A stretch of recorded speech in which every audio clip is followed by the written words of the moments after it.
When I was an atheist, I used to think that the word faith was just a word religious people used when they didn't have any real answers, especially when they knew that Christianity didn't make sense.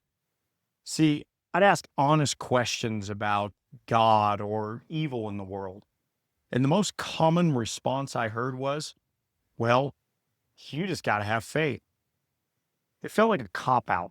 And over time, I realized I didn't even understand what faith was, let alone how I was supposed to get it. I mean, it was clear that I didn't have it. And I remember wondering if I actually wanted it, where would I even find it?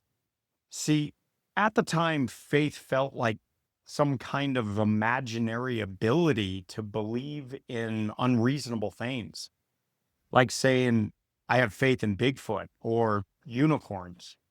It was if people were saying, yes, it makes no sense, but I believe it anyway because I have this thing called faith. That's why in this video, we're asking the question, is faith just wishful thinking? I believe one of the clearest explanations of biblical faith that I have found is from the theologian Charles Spurgeon in the 19th century. He says that faith consists of three essential parts: knowledge, belief, and trust. See, I've always pictured those three parts like the legs of a tripod. A tripod only stands if all three legs are solid and connected. If even one is missing, the whole thing collapses. Well, faith works in the same way. The first leg is knowledge. Faith begins with knowing the truth about God, who he is, what he's done, and what he promises. Like Paul said in Romans 10:17, faith comes from hearing the message, and the message is heard through the word about Christ. The second leg, that's belief. See, it's not enough to know the truth. You have to believe it's real. This is where the heart starts to respond. As Hebrews 11:6 says, and without faith, it is impossible to please God, because anyone who comes to him must believe that he exists. Now, the third leg, that's trust. This is where faith becomes personal. It means depending on God, not just agreeing with ideas. In 2 Timothy 1:12, Paul says, I know whom I have believed, and I am convinced that he is able to guard what I have entrusted to him until that day. See, true faith must have all three of these parts: knowledge, belief, and trust. Without one of them, faith collapses. But now, this leads us to the question that we're here to answer. If faith is built on these three things, how do we still know that it's not just wishful thinking? I mean, after all, lots of people believe in things that aren't true. People trust in ideas or even leaders that let them down.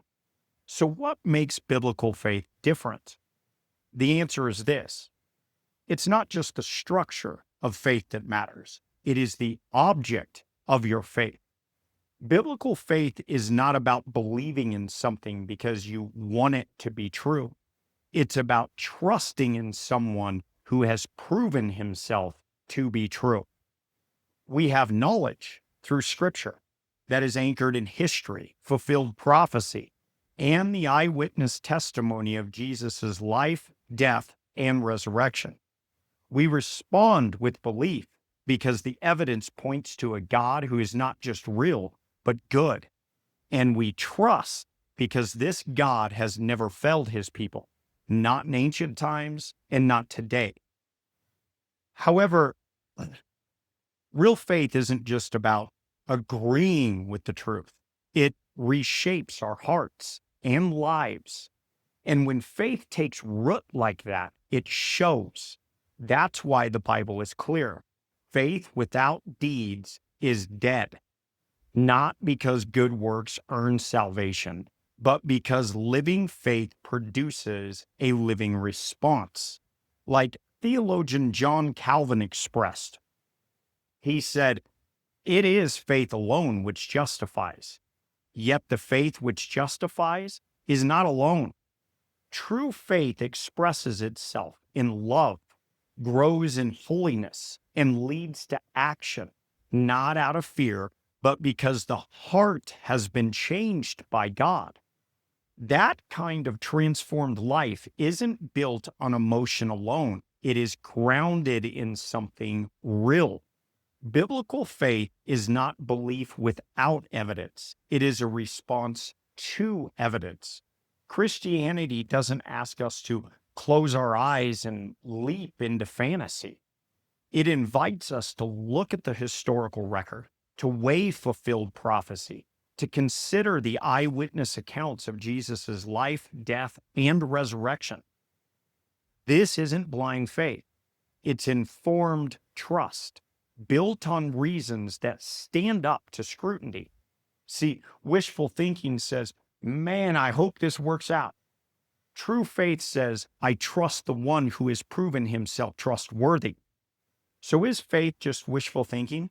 No. Biblical faith is rooted in reality. It starts with knowledge, grounded in Scripture and history, responds with belief, and is lived out in trust.